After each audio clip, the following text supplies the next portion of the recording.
원래 사람은 배를 갈라도 바로 죽진 않아요. 오늘은 일본사 3부 그 마지막 시간입니다. 지난 시간에는 서양 열강이 어떻게 일본을 침략해서 불평등 조약을 맺게 되었는지, 일본이 어떻게 근대화를 했는지에 대해서 설명을 했죠. 그럼 오늘은 일본사 3부 마지막 이야기 시작하겠습니다. 과거 마르코폴로가 동쪽 먼 곳에는 황금이 넘쳐나서 절과 궁전들이 온통 금으로 뒤덮인 땅이 있다라고 썼던 탓에 14세기 유럽인들이 일본을 알게 됩니다. 당시 일본국이라는 한자를 중국어 발음으로 읽으면 지팡구가 되고 여기서 재팬이라는 영어 단어가 생기게 되죠. 이후 서양 열강들에 의해 일본은 강제로 개항을 하며 변화를 겪게 되는데, 일본은 외부로부터의 위협에 처음에는 분노와 부정으로 반응했으나 나중에 급격하게 태도를 바꾸어서 기존의 제도를 아예 뒤엎어버리고 외부로부터 배울 수 있는 모든 것을 배우려고 합니다. 그렇게 막번 체제였던 에도 막부 이후 중앙집권 통일국가를 수립한 변혁의 과정인 메이지 유신은 1789년 일어난 프랑스 혁명이나 1917년에 있었던 러시아 혁명과 비교해보면 오히려 반혁명에 가까운데, 대체로 혁명은 귀족 집에는 부르주아가, 부르주아 집에는 프롤레타리아가 타도하는 형식으로 일반적으로는 피지배계층에서 일어나는데, 일본은 지배계층 내부에서 벌어진 권력 투쟁과 외부의 위협으로 인해 일어난 혁명이었습니다.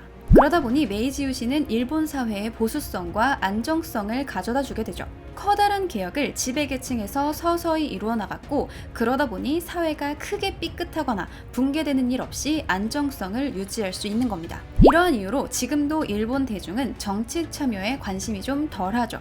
정치란 어차피 특정 사람들이 하는 것이라는 생각을 하게 됐기 때문입니다. 기존의 질서는 무너졌고 에도 막부 말기 사람들은 좋지 아니한가라는 뜻의 에자나이까를 외치며 나름 기존 사회에 대한 분노와 울분을 표출했고, 문명 개화라는 뜻의 분메이카이카라는 구호 아래 서양 문화를 받아들이기 시작합니다. 사회는 매우 빠르게 변화했고, 이러한 사회의 전반적인 급격한 변화가 거의 피를 흘리지 않고 이루어진 것도 매우 이례적인 일이었습니다. 원래 일본에서는 자생적인 것과 외래의 것은 항상 일본과 중국이 기준이었습니다. 일본의 것은 자생적인 것, 중국에서 들어온 건 외래의 것이었죠.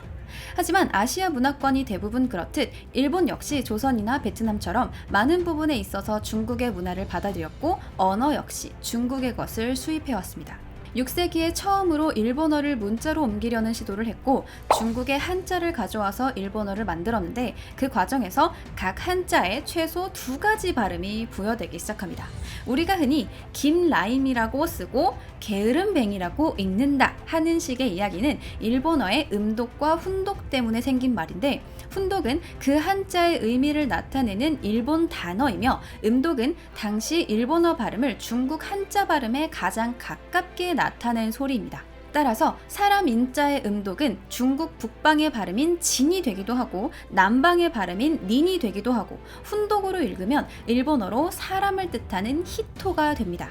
하지만 일본 사람이라면 누구든지 진은 중국에서 왔고 히토는 순수 일본어라는 걸 알고 있는 것처럼, 일본은 항상 무엇이 바다 건너로부터 온 것이고 무엇이 자기들의 것인지에 대한 명확한 자각이 있었죠. 이렇게 늘 일본은 우리의 것, 중국은 외래의 것이라는 기준이 있었는데, 메이지 유신 이후 일본에는 서구 열강이라는 또 하나의 기준이 더 생긴 겁니다.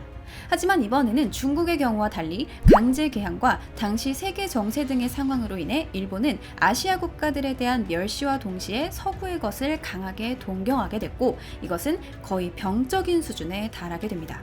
지식인들은 계몽된 서구 사상이 얼마나 중요한지를 이야기하며 일본이 서양에 합류해야 한다라는 의미로 아시아를 떠날 것을 촉구하는 타라론을 주장했고, 일본어를 폐지하고 로마자로 된 문자를 도입하자라든지 도쿄 한복판에 유럽식 무도회를 벌이자고 주장하는 등 서양을 동경하며 동시에 아시아에 대한 멸시는 점점 더 심해졌습니다. 그리고 1870년대 이후가 되면 멸시 하다못해 일본보다 수준이 떨어지는 중국과 한국을 침략해서 식민지로 만들어야 한다라는 주장이 나오게 됩니다. 이렇게 일본이 해외 식민지를 갖고자 했던 건 놀랍게도 미국의 강제 개항을 당한 지 얼마 되지 않은 시점이었습니다. 그것은 강자를 인정하고 모방하려고 하는 일본인 특유의 이이토코토리 정신과 일본식으로 변질된 화이 사상이 결합된 결과였습니다. 화이 사상은 원래 중국에서 시작된 건데 자신의 나라를 중심으로 놓고 주변의 다른 국가를 전부 다 오랑캐라고 여겨서 천시하는 중화 사상입니다. 일본은 이러한 중화 사상을 일본을 중심으로 만들어서 다른 나라를 다 오랑캐라고 생각했던 거죠. 그리고 이때 나온 것이 무력으로 조선 정벌을 해야 한다라고 주장하는 정한론입니다. 이러한 정한론이 등장하게 된 사건은 바로 1861년에 발생한 쓰시마 점령 사건입니다. 1861년 2월 러시아 군함 포사드니크호가 쓰시마 섬에 나타나서 선체를 수리한다며 번주의 상륙 허가 거부를 무시하고 무단으로 상륙하여 공장과 연병장을 포함한 주둔지를 서령하기 시작했고 저항하는 섬 주민들을 살상하고 사스마 번주에게 면담을 강요한 사건입니다. 이때 러시아는 영국과 무력 충돌을 불사하며 땅 따먹기를 하던 그레이트 게임 도중이었고 부동항을 확보하기 위해 쓰시마 섬을 차지하고자 했던 겁니다. 하지만 영국이 개입하여 군함 2척을 파견하고 강력하게 퇴거 요구를 함으로써 러시아 군함을 물러나게 해 사건은 일단락되는데 이 사건으로 일본은 서양 열강의 위협과 그레이트 게임, 팍스 브리타니카 등에 눈을 뜨고 외교의 중요성을 깨닫게 됩니다. 그리고 이를 계기로 일본은 쓰시마 섬이 러시아에 얻어터진 이유가 다 조선에 있다라고 생각했어요. 쓰시마 섬이 침략당한 원인이 바로 조선이 약속을 지키지 않고 쓰시마와 무역을 하지 않았기 때문에 사람들이 먹을 쌀과 입을 면포가 부족해서 쓰시마가 약해진 틈을 타 러시아가 침략했다는 겁니다.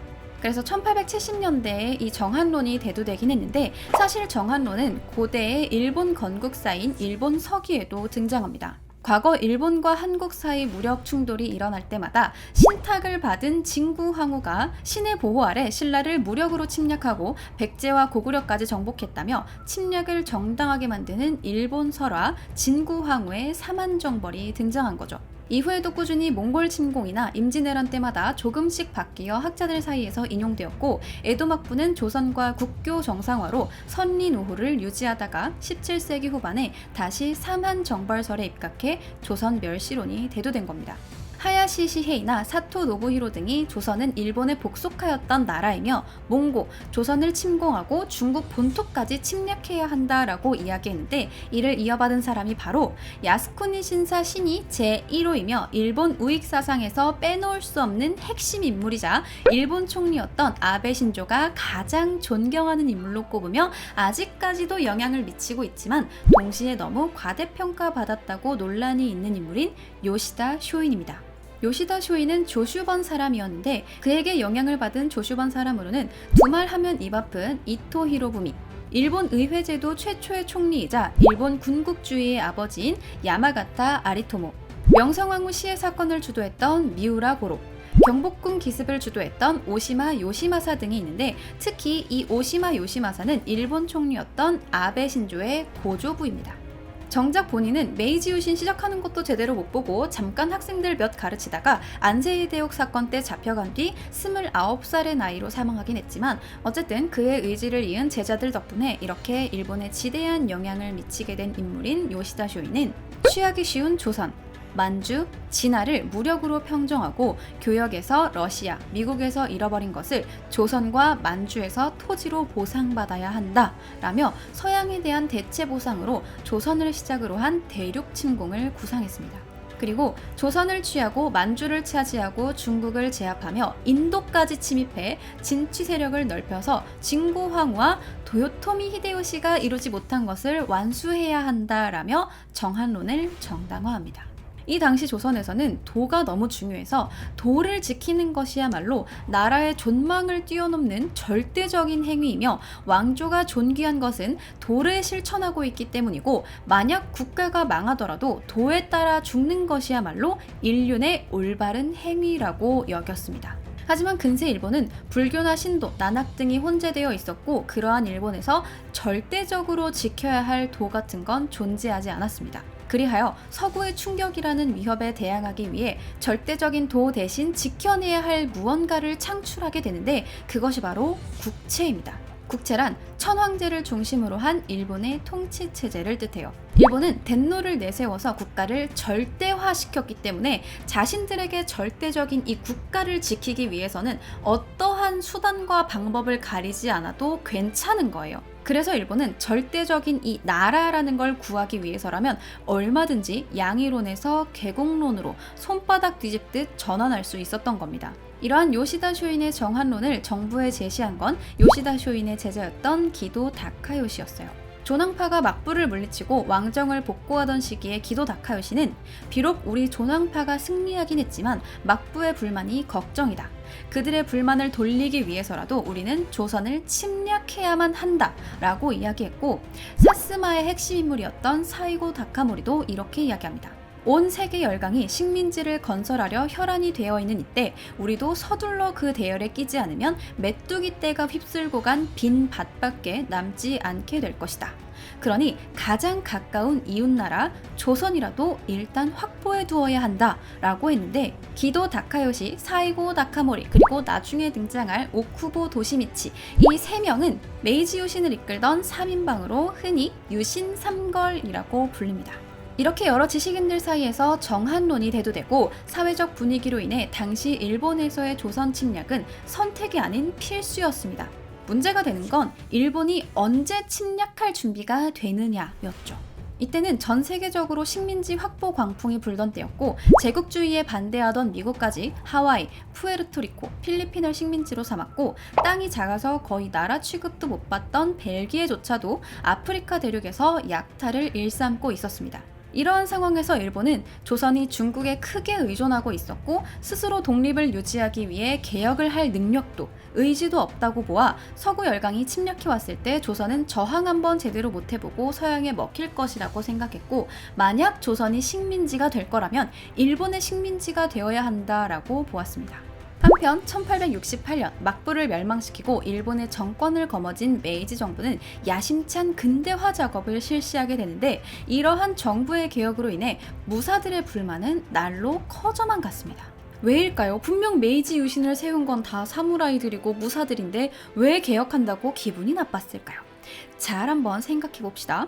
메이지 유신은 존왕 양의를 외치던 사무라이들이 주도했죠. 천황을 숭상하고 서양 오랑캐를 몰아내자 라는 것이었는데, 메이지 정부는 집권 이후 막부가 맺었던 조약을 그대로 유지하며 존왕까지는 실천했으나 개국론을 펼치면서 양의의 약속은 배신한 거였습니다. 게다가 산홍공상의 신분제도를 폐지해서 사무라이의 특권도 사라졌고, 패도령으로 칼도 찰 수 없게 됐고, 징병제를 실시해서 그들의 자리를 일반 농민들이 꿰찼으니 사무라이들은 졸지에 경제적 기반까지 잃고 말았던 겁니다. 이렇게 정부는 쌓이고 쌓인 무사들의 불만과 관심을 밖으로 끌어낼 필요가 있다고 생각했고, 또다시 결론은 조선 침략으로 이어집니다. 기승전 조선 침략이에요. 결국 일본은 1868년 10월 메이지 정부 수립 소식을 조선 정부에 전하고자 사신을 파견하게 되는데, 이때 조선에게 왕정 복고를 알리면서 천황이라는 용어와 독자적인 연호를 사용하기 시작한 겁니다. 의도적으로 도발한 거죠. 그 전까지 일본은 연호 대신 간지를 사용해왔고, 외교의 주체가 도쿠가와 장군이었는데 그 명칭은 일본 국왕 혹은 일본 대군으로 지칭했습니다. 그러니 조선 국왕과 도쿠가와 장군이 대등한 관계인 건데, 이제는 도쿠가와 장군은 천황의 신하가 되었기 때문에 조선 국왕은 일본 천황에게 신하로서 예를 갖추어야 한다라는 주장인 거예요. 그러면서 의도적으로 조선의 국왕을 한 단계 낮춰서 황제가 제후에게 명령한다라는 봉칙의 형식으로 국서를 보낸 겁니다.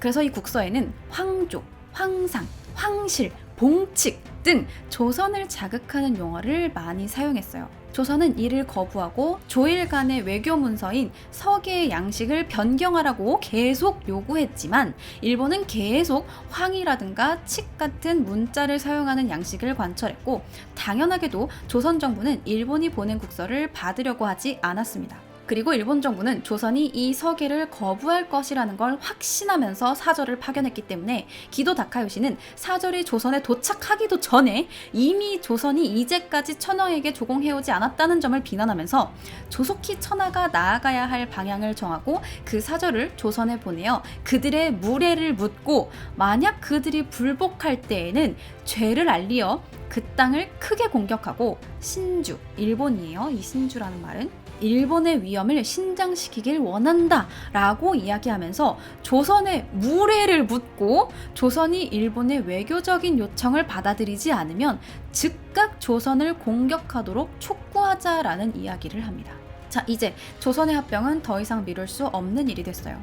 그렇게 1873년 메이지 6년에 일어나 메이지 6년 정변 혹은 정한론 정변으로 불리는 논쟁이 시작되는데, 이 정한 논쟁은 메이지 정부가 일본의 왕정 복고를 조선에 전달하는 문서를 보낸 이후 교착 상태에 빠진 조선과의 교섭에서 일본인 모두는 정한 자체에는 동의하지만 실행 시기와 방법상의 차이에서 나온 논쟁이었어요. 그리하여 최종적으로 사이고 다카모리를 사절로 파견하기로 결정합니다. 사이고 다카모리는 조선이 일본에 대한 무례한 행동을 했으니 마땅히 응징해야 한다라고 주장하며 근대화 과정에서 신정부에 소외된 무사계급의 불만을 조선에 돌리려고 조선을 당장 쳐야 한다고 주장하는 급진파였습니다. 그리고 그는 스스로 서울로 들어가 분노한 조선인들이 자신을 살해하면 전쟁 명분을 잡을 수 있을 거라고 생각해서 자폭 외교를 하려고 했죠. 하지만 다음날 이 제안을 받은 메이지 덴노가 직접 나서서 견한사절 안건은 중대사라는 이유로 이와쿠라 사절단이 귀국한 이후 심사숙고해 논의하도록 부결시켰고, 결국 논쟁 끝에 견한사절은 무기한으로 연장되며 최종적으로 각하되었습니다. 사실 이 메이지 6년 논쟁은 앞서 말했듯 이미 조선의 침략은 당연시 되었으니 본질적인 문제보다는 집권 계파 간의 파벌 싸움의 성격이 더 강했습니다. 사스마 출신의 급진파 사이고 다카모리와 온건파 오쿠보 도시미치는 혁명 동지였으나 정한론을 두고 대립한 사이인데, 전통 무사들의 대변자인 사이고는 무사들의 불만이 이만저만이 아니어서 언제 반란을 일으킬지 모른다. 그러니 무사들의 불만을 돌리기 위해서라도 지금 당장 조선을 쳐야 한다라고 주장했습니다. 하지만 이에 반해 온건파들은 대부분 이와쿠라 사절단 출신들로 만약 사무라이들을 필두로 조선을 침략한다면 이들의 지위는 다시 예전처럼 회복될 테고, 그러면 다시 과거의 일본으로 후퇴하거나 근대화에 악영향을 미칠 것이라고 걱정했기 때문에 조선 침략을 무사들이 아닌 근대화된 군대로 진행하여 무사들이 예전 지위를 회복시킬 작은 명분조차 주지 않겠다고 생각한 겁니다. 그리고 이렇게 온건파와 급진파 사이에서 덴노는 견한사절을 무기한으로 연기하며 온건파의 손을 들어주었고, 사이고 다카모리와 무진전쟁 때 함께 싸웠던 이타가키 다이스케, 에토 신페이, 고토 쇼지로, 소에지마 다네오미 등 급진이나 정한파였던 5명은 사직하고 고향으로 낙향하게 됩니다. 이제 새 정부는 오쿠보 도시미치, 기도 다카요시, 이와쿠라 도모미 등을 주축으로 한 온건파의 동무대가 됐죠. 이들은 서둘러 조선을 식민지로 만들겠다라는 생각보다는 먼저 개항을 통해 경제적인 실리를 찾고자 했습니다. 구시대 무사들은 상황이 어떻게 돌아가는지 모르니 지금 조선을 무리하게 점령하면 서양 열강들이 가만히 있지 않을 테고, 그러니 통상교육부터 시작해서 발판을 다져나가고자 한 거죠. 그리하여 차근차근 교섭을 유리하게 추진하기 위해 조선을 힘으로 압박해 나갈 목적으로 1875년 5월 25일 이노우에 요시카가 이끄는 운요호가 부산에 파견됩니다. 이때 부산 앞바다에서 포격 연습을 실시해 부산 관민들을 놀라게 했고, 이렇게 힘을 과시해도 서계에서 별 진전이 없자 이번에는 9월 20일 다시 한번 운요호를 조선으로 보냅니다. 이번에는 한양으로 들어가는 관문이라고도 볼 수 있는 강화도로 보냈죠. 함장 이노우에는 보트를 타고 강화도 초지진에 접근하려고 했으나 조선 포대로부터 공격을 받았고, 놀란 이노우에는 다시 운요호로 돌아가 다음날 초지진을 공격하여 포대를 불태우게 됩니다. 더욱이 22일에는 영종도로 남하하여 조선군민 35명을 살해하고 16명에게 부상을 입혔으며 관아와 민가를 소각하고 크고 작은 대포 등의 무기류를 전리품으로 노획한 후 28일 나가사키로 귀향합니다.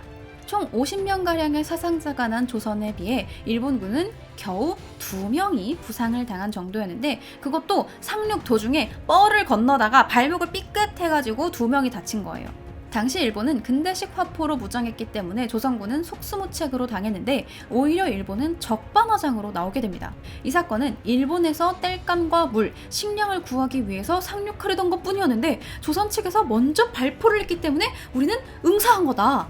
이웃나라에 무작정 대포를 쏘아대다니 정말 너무하네 라면서 그냥 마실 물을 구하려고 초지진에 향하던 차에 불의의 공격을 받았다라는 식으로 날조되었고, 일본 정부는 운요호의 잘못을 인정하지 않고 조선 측의 잘못을 뒤집어 씌우려고 했던 겁니다.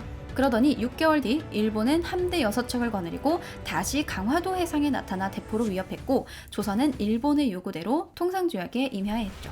조약의 내용은 조선 땅에서 일본인들의 치외법권을 인정한다. 조선 정부는 일본 물품에 관세를 부과할 수 없다. 조선 땅에서 일본 화폐를 사용할 수 있다 같은 것들이었습니다. 이것은 지난 20년 전 일본이 서양 열강으로부터 강요받았던 불평등 조약의 내용 그대로였습니다. 그리고 강화도 조약은 곧 자원의 수탈로 이어지게 되죠. 후진국일수록 화폐의 가치가 낮게 취급되기 마련인지라 조선의 화폐는 일본보다 훨씬 낮게 평가되었고, 일본 상인들은 헐값으로 조선의 원자재들을 구입할 수 있어서 대량으로 쌀이 반출되었습니다. 조선에서 쌀 한 가마니에 6냥, 일본에서는 4엔 정도라고 했을 때 1엔을 3냥 3전 3푼으로 교환했기 때문에 일본 상인은 조선에서 4엔을 가지고 쌀 2가마니를 사갈 수 있었던 겁니다.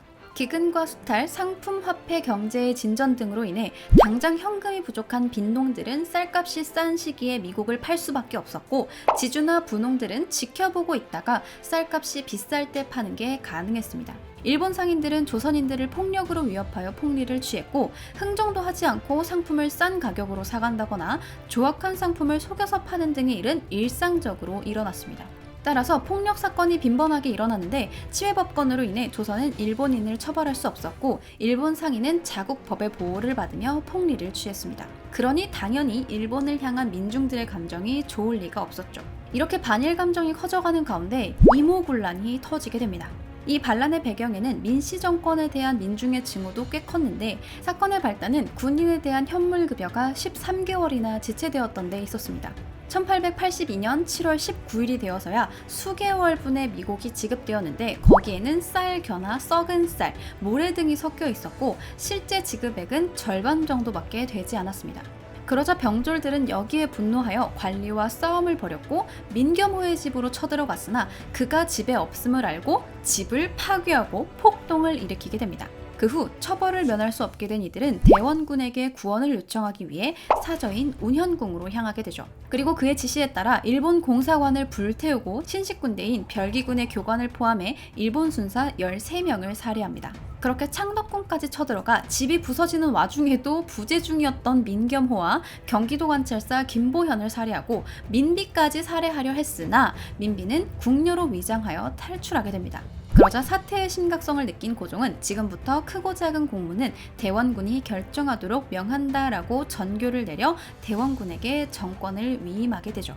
그리고 이렇게 조선의 강화도 조약을 체결하고 이모군란이 일어날 당시 일본은 주변 영토 확장에 박차를 가하고 있었으니 1875년 러시아와 북방 영토 교환 협정인 상트페테르부르크 조약을 맺게 된 겁니다. 앞으로 사할린은 러시아가, 쿠릴 열도는 일본이 차지한다라는 조약이었고, 또 이듬해인 1876년에는 오가사와라 제도까지 차지하게 됩니다. 이때 미국과 영국에서 적극적인 반대 의사를 밝히지 않았기 때문에 일본은 본토에서 1000km 이상 떨어진 열대의 군도까지 몽땅 다 차지할 수 있었죠.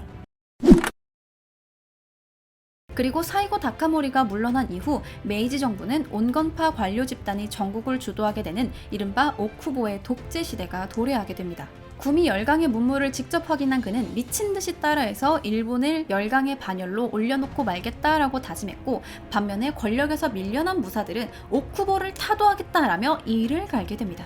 그리고 이때 모든 무사들의 눈은 메이지 6년 정변 때 정권을 빼앗기고 사스마의 낙향에 내려가 있던 그들의 지도자격인 사이고 다카모리에게 쏠리게 됩니다. 사이고 다카모리가 내려가 있던 사스마번은 쇄국 정책을 시행해 거의 반독립국처럼 유지가 되고 있었는데, 정부가 파견한 현령과 관리들도 모두 사이고의 수하들이었고, 정부가 시행하는 징병령, 사무라이 복록 개정, 지조 개정 등의 개혁 정책들이 여기서는 전혀 통용되지 않았고, 사이고는 독자적인 군대까지 만들었습니다. 그러자 사무라이들은 사이고가 곧 봉기할 테니 그때 지금 정부와 서양 놈들을 전부 다 내쫓고 사무라이들의 정권을 만들겠다며 칼을 갈고 있었는데, 문제는 명분이 없다입니까? 그러다가 1877년 초 정부가 가고시마에 있던 탄약고를 반출하려고 하자 사스마의 사무라이들은 이를 막아서고 탄약을 탈취하게 됩니다. 정부 소유의 탄약고니까 뭐 반출을 하든 반입을 하든 정부 마음인데 이걸 탈취했으니 정부 입장에서는 이놈들 이거 뭔가 꿍꿍이가 있는 것 같더니 이제야 본색을 드러내는구만 이라고 생각하게 되었고, 사무라이들은 제대로 준비도 안 된 상태에서 얼떨결에 봉기를 일으켜버리게 됩니다. 사이고도 이를 듣고 망쳐버렸군 이라고 했을 정도로 갑작스러웠고, 어거지로 갖다 붙일 구실은 정부가 사이고를 암살하려고 자객을 보냈다라는 거였습니다. 그렇게 오래 기다려서 봉기까지 일으키기에는 너무나 소박하고 치졸한 명분이었지만 어쩔 수 없죠. 일은 일어났고 뭐라도 갖다 붙여야죠. 결국 사이고는 타도 쿠보를 외치면서 거병을 하게 되고, 사스마를 근거지로 한 무사들의 폭동은 걷잡을 수 없이 확산됩니다. 그렇게 1877년 2월 규슈 섬에서 전쟁이 발발했으니 이것이 무사들의 최후의 저항이라고 불리는 세이난 전쟁입니다. 서남 전쟁이라고도 하는데, 거병 초반 사이고는 명분은 좀 빈약하지만 일단 군사만 일으키면 당연히 우리가 승리할 거다라고 생각을 했습니다. 거병을 일으키는 사람들은 전통적으로 칼을 다루는 무사들인 사무라이들이었고, 정부 쪽 군대라 해봐야 일반인들 징집해가지고 총 따당따당 이제 막 배우기 시작한 조악한 군대니까 당연히 사무라이들이 이길 것이다 라고 생각을 했던 거죠. 이러한 생각은 사이고뿐만 아니라 다른 사무라이들도 하고 있었는데, 당시 주요 지휘관이었던 시노하라는 전략을 물어보는 질문에 무슨 전략이 있겠는가, 그저 일축하고 지나갈 뿐 이라고 했다고 합니다. 그렇게 사이고가 이끄는 2만 명에 달하는 병력은 규슈에서 정부군과 전투를 벌이게 되었고, 반정부군과 정부군 사이에서 격전이 반년 동안 벌어지게 됩니다. 사이고의 반정부군은 규슈의 요충지 구마모토성으로 진격했고, 구마모토성에서의 전투는 반정부군의 생각 외로 꽤나 치열했습니다. 평생 칼을 잡아왔던 사무라이들의 화려한 전투 기술은 농민들의 총기에 무력하게 당할 수밖에 없었죠. 1877년 9월 1일 사이고의 군대는 6개월여 만에 가고시마로 돌아와서 다시 반전을 꾀했으나 뒤따라온 정부에 쫓겨 근처 시로야마라는 산으로 들어가게 됩니다. 이때 남은 병력이 2만 명의 병력으로 시작했는데 이제는 고작 400명밖에 남지 않게 됐어요. 사이고와 지휘관은 관군에 쫓기다 결국 동굴까지 들어가게 되었는데, 포위망은 점점 좁혀져 9월 24일 총공세를 개시했고, 전투 도중 사이고는 배와 허벅지에 유탄을 맞게 됩니다. 이때 사이고는 사망하게 되는데, 보통 알려지기를 사이고는 최후의 사무라이이며 그의 정신에 걸맞게 할복자살로 생을 마감했다 라고들 하는데, 사실 이때의 사이고는 할복할 기력도 없었는지 옆에 있었던 부하 벳부 신스케에게 자신의 목을 쳐달라고 부탁했고, 벳부는 눈물을 흘리며 사이고의 목을 쳤다고 합니다. 뭐 어차피 할복을 한다 해도 원래 사람은 배를 갈라도 바로 죽진 않아요. 그래서 보통은 가이샤쿠라고 해서 대신 목을 치는 할복 도우미가 있다는 걸 감안했을 때 사이고의 죽음은 할복과 뭐 크게 다르지는 않았을 수 있죠. 이 사이고가 들어갔던 동굴이 아직까지 남아있어요. 아무튼 생각했던 것만큼 대단한 전투와 대단한 죽음은 아니었지만, 사이고는 자기 나름대로 나라에 충성을 다했던 것이고 끝까지 자신의 신념대로 죽은 것입니다. 그렇게 최고이자 최후의 사무라이 사이고가 사망하자 덴노도 이 소식을 듣고 그를 죽이라고는 하지 않았다 라고 중얼거렸고, 시간이 지날수록 사이고에 대한 평가는 점점 높아져 아예 우상화가 이루어졌고, 가고시마에서 사이고와 흑돼지 욕을 하면 남아무기의 영국인처럼 된다라는 말도 생겨났다고 합니다. 여러분 앞에서 다 배웠죠? 1862년 남아무기에서 영국인들이 사망한 사건입니다. 자, 이렇게 유신 3걸 중 반정부 인사이자 사무라이들을 대표했던 사이고 다카모리가 사망하고, 이제 정부 인물이었던 오쿠보 도시미치와 기도 다카요시가 정권을 휘두를 것이다 라고 여겨졌는데, 문제는 1877년 기도 다카요시가 세이난 전쟁 중에 병으로 사망하고, 이듬해인 1878년 5월 14일 마지막 유신 3걸이 된 오쿠보 도시미치 역시 출근길에 사무라이 출신 일당들에게 습격을 받아서 죽게 됩니다. 이걸 기요이자카의 변이라고 해요. 이 모든 일은 사이고가 죽은 지 8개월이 채 안 됐을 때 이루어졌습니다. 유신 3걸은 그 명성에 비해 너무나 순식간에 역사에서 사라져버리게 된 거죠. 메이지 유신의 주축이었던 40, 50대 유신 3걸이 사망하자 이후 등장한 사람이 바로 우리가 익히 알고 있는 이토 히로부미입니다. 당시 일본인들은 오쿠보가 출근할 때 그의 발소리가 얼마나 압도적이었는지 사람들이 숨을 모두 죽일 정도였는데, 이후 집권한 이토 히로부미의 발자국 소리는 딸깍딸깍딸깍 하면서 아주 경망스러웠다라는 이야기도 있어요. 어떤 취급을 받았는지 알겠죠? 아무튼 이렇게 사무라이들의 최후의 저항인 세이난 전쟁으로 반정부 여론이 무력에 의해 짓밟히자 이후 정부의 독재에 대한 저항은 무력 대신 언론과 정치 활동을 통한 비폭력적인 방법으로 바뀌게 됩니다. 이른바 자유민권운동으로 민권파라고 불리는 반정부 세력들은 정부의 전제 정치를 비판하면서 입헌 체제의 수립을 요구했고, 무늬만 민주주의 말고 제대로 된 민주주의를 하라며 급진적인 개혁을 요구하게 됩니다. 그리고 이는 대중에게 커다란 호응을 얻으며 지지 세력이 전국적으로 확대되고 있었죠. 이러한 자유민권 운동의 메이지 정부의 입장은 양면적이었습니다. 서양을 모델로 삼아 근대화를 추진하고 있었기 때문에 정부 스스로 서양의 입헌 체제를 반드시 수용해야 한다라고 보고 있었고, 늦어도 1890년도까지는 국회도 만들고 헌법도 제정하겠다라며 달랜 뒤 자유민권 운동 자체에 대해서는 탄압책을 취하여 세력이 더욱 확대되는 걸 막고자 했죠. 이때 일본은 유럽 국가들 중에서도 신생국가이면서 폭발적인 성장을 하고 있던 독일의 헌법을 전면적으로 받아들이게 됩니다.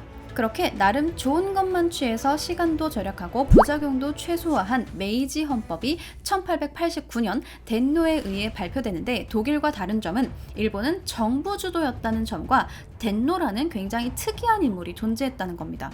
때문에 국민의 권리, 의무 같은 개개인의 권리 보장도 존재하긴 했으나 대부분이 법이 정한 경우 혹은 법률 내에서 라는 조건에 의해 제한되었고, 국민은 언론, 출판, 집회, 결사의 자유를 보장받을 수 있으나 이것도 어디까지나 법률에 의해 제한되지 않을 때였습니다. 그러다 보니 민권파의 탄압책도 초반에는 그리 강경하지 않았으나 날이 갈수록 더욱 강력한 법으로 집회, 언론 통제를 강화하여 자유민권파 운동 세력들을 체포하여 탄압했기 때문에 자유민권운동은 1884년을 고비로 급격하게 와해됩니다. 반면 덴노의 권력은 거의 절대적으로 인정되어 일본의 헌법은 헌법 제1조 대일본 제국의 주권은 덴노에게 있으며, 덴노는 일본의 통치권, 군 통수권 등 절대 권한을 갖는다라는 구절이 들어있어 덴노의 명령으로 선전포고나 조약 체결 혹은 국회 해산이나 재판의 결과도 마음대로 바꿀 수 있었습니다. 심지어 헌법에는 덴노와 황후에게 해를 가하거나 이들을 모독했을 경우 대역죄와 불경죄를 적용한다라는 내용까지 있었죠. 정부 형태는 언뜻 봐서는 삼권 분립을 갖춘 듯 했지만 정부인 내각, 국회인 의회, 재판소가 모두 독립적이었습니다. 각 기관은 기본적으로 모두 덴노의 통제를 받게 되어 있었던 거죠. 장관의 임명권이 덴노에게 있었고 사법권도 덴노에게 위임받아 행사하는 수준이었는데, 중의원인 국회의원은 국민의 선거로 뽑을 수 있었습니다. 하지만 이 투표권은 15엔 이상의 세금을 납부하는 만 30세 이상의 남자에게만 주어졌고, 국회의원 중 상당수는 덴노가 스스로 뽑을 수 있었습니다. 그럼에도 메이지 헌법의 제정은 나름대로 의미 있는 출발이었어요. 제한적이라고는 하지만 언론, 출판, 집결, 결사 자유의 기본권을 헌법으로 보장한 경우는 아시아 어느 나라에서도 시도하지 못한 일이었습니다. 입헌, 행정, 사법의 삼권 분립의 모양새도 갖추게 되어 제국의회는 법률 제정을 전담하면서 예산을 심의하고 감독할 수 있는 권한을 가지게 되었고, 덴노는 권한을 위임하면서 거의 상관하지 않았기 때문에 사법권의 독립도 실질적으로는 지켜졌습니다. 또 선거에 있어서 공정성이 지켜졌기 때문에 헌법 제정 직후 있었던 1890년 총선거에서 야당이 여당을 압도적으로 누르기까지 했습니다. 그렇게 일본은 아시아 국가로서는 최초로 민주주의를 향한 첫걸음을 내딛게 되었고, 정부의 권력 행사에 대한 법적 테두리를 마련하여 근대 국가로서의 제도적 토대도 갖추게 된 겁니다. 이렇게 일본의 제도적 토대가 마련되고 있을 때 경제 부문 역시 급속히 진행되었는데, 메이지 유신이 단행되었을 때 당시만 해도 농업 중심의 전통적 경제 구조를 지녔던 일본은 1870년대부터 실시된 식산흥업 정책을 통해 근대 산업을 일으키고자 노력합니다. 식산흥업이란 생산을 늘려 산업을 일으킨다라는 뜻이에요. 그래서 철도도 깔고 군수공장도 세우고 광산 개발에 주력하게 되는데, 메이지 정부는 출발부터 군사적인 성격을 띠고 있었기 때문에 지방번에 산재한 군수공장부터 관영화하기 시작합니다. 하지만 중화학공업 위주의 개발 정책은 큰 효과를 거두지 못했고 1873년 구미 12개국을 순방했던 이와쿠라 사절단이 돌아오면서 인식의 전환이 이루어집니다. 당시 유럽에서는 아시아의 실크가 인기이며 실크를 만들어 팔면 산업화의 기반을 마련할 수 있을 것이다 라고 생각한 오쿠보는 가장 먼저 방적 공장을 만들어서 프랑스에서 기계도 사오고 설비 기사도 프랑스에서 데려왔습니다. 하지만 막상 차려놓고 보니 공장에서 일할 노동자를 찾기가 힘들었어요. 당시 일본은 너무 급격한 변화를 겪다 보니까 민중이 이걸 따라가지 못해서 현대 문물에 대한 다양한 미신들이 존재했는데 그중 하나가 바로 시끄럽게 돌아가는 기계가 사람의 영혼을 빼앗는다라는 것이었습니다. 이러한 미신이 널리 퍼지게 되자 공장에서 일할 노동자를 찾기가 힘들었고 정부는 국민의 두려움을 없애기 위해 정부 고관의 딸을 공장의 여공으로 취직시키기도 했고 덕분에 공장의 여공은 서양식 기계를 다룰 줄 아는 개화 여성으로 인식되어서 이후 인력 수급에 크게 일조하게 되었고 일본의 방정물은 최초로 국제시장에서 경쟁을 갖춘 일본의 상품으로 성장하게 됩니다. 다만 일본의 개혁은 정부 주도의 위로부터의 개혁이었기 때문에 공장도 정부가 만들어야 되고 노동자들도 정부가 직접 끌어들여야 했기 때문에 정부는 많은 돈과 수많은 노동자들을 필요로 했습니다. 그런데 이때 일본의 새로운 조세 정책이 재정 수입 증대와 공장으로의 인력 수급에 커다란 효과를 발휘하게 됩니다. 어떻게 했을까요? 어떻게 이 두 가지를 모두 해결하게 됐을까요? 일본은 메이지 유신을 단행하면서 곡물 수확량에 비례해 거두어들였던 세금 정책을 땅값에 비례해서 징수하는 방식으로 바꾸었고 그렇게 정부는 해마다 세금을 올렸습니다. 자, 그런데 세금이 높아지면 국가 재정에는 도움이 될 수 있지만 농민들이 몰락하게 된다는 단점이 있죠. 자, 그런데 농촌에서 농민들이 몰락하면 어디로 갈까요? 괴나리 보찜 싸들고 도시로 일자리 찾아서 오겠죠. 그리고 그런 예상은 크게 적중하여 영세 농민들은 세금 압박을 이기지 못하고 지주에게 땅을 처분하여 소장농이 되거나 실업자가 되어 공장의 값싼 임금의 노동자로 활용됩니다. 일본의 경제개혁은 세인한 전쟁 이후 구시대 무사들이 대거 몰락하면서 관료 주도의 정권이 본격화되자 비로소 박차를 가할 수 있게 됩니다. 이때 일본의 주요 수출품은 비단의 원료라 할 수 있는 생사였는데 누에고치에서 뽑은 섬유 가닥을 기계로 대량 생산하는 방식이었기 때문에 손으로만 하는 단순 노동인지라 생사 공장의 노동자들은 10대에서 20대 여성이 주류였습니다. 이들의 상당수는 모내기가 시작되는 5월에 고향에 갔다가 모내기가 끝나면 다시 공장으로 돌아오곤 했어요. 이러한 생사가 1910년대까지 일본 전체 수출액의 3분의 1을 차지하고 있었고 일본의 산업혁명은 여성이 일궈낸 것이라는 말이 있을 정도였습니다. 하지만 공장의 환경은 열악하기 그지없었죠. 하루에 16시간씩 일해야 했고 휴일은 한 달에 이틀뿐이었습니다. 실내 작업도 힘들고 위험했는데 누에고치를 찔 때 생기는 증기 때문에 여공들 중 상당수가 폐결핵으로 사망했고 증기에 중독된 이들도 허다했습니다.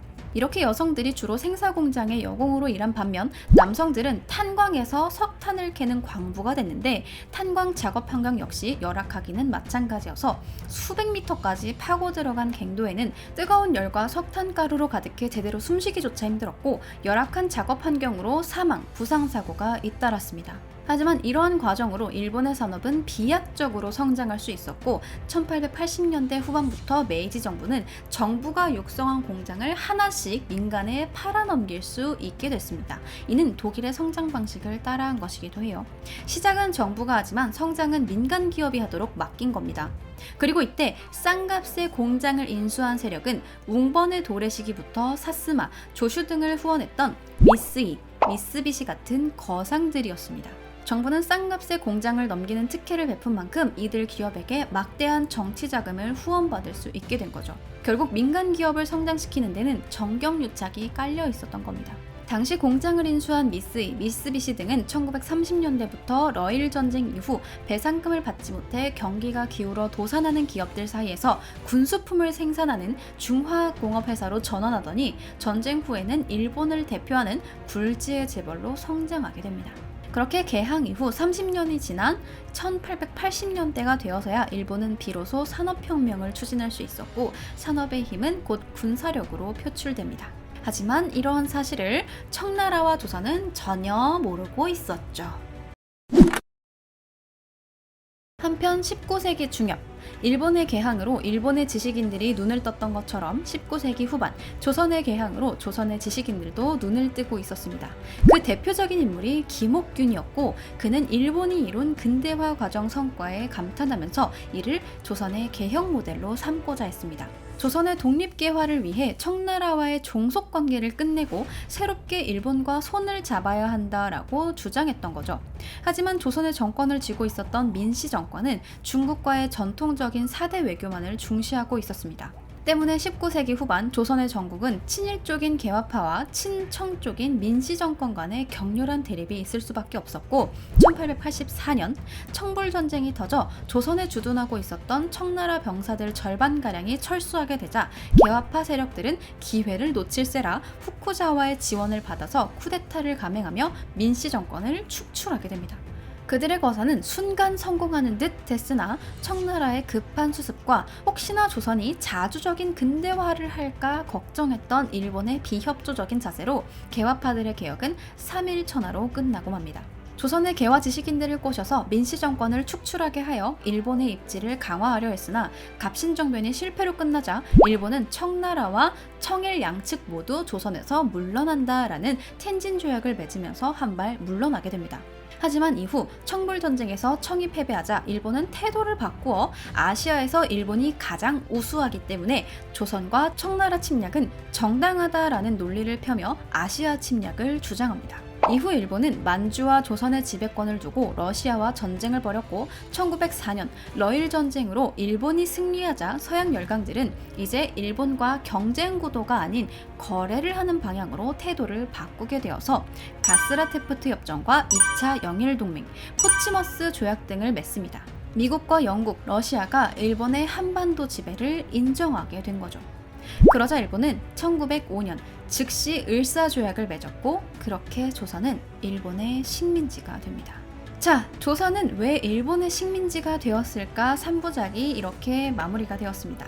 생각보다 오래 걸렸지만 꾸준히 기다리고 지켜봐 주신 분들 감사하고, 자, 그럼 오늘 컨텐츠는 여기까지.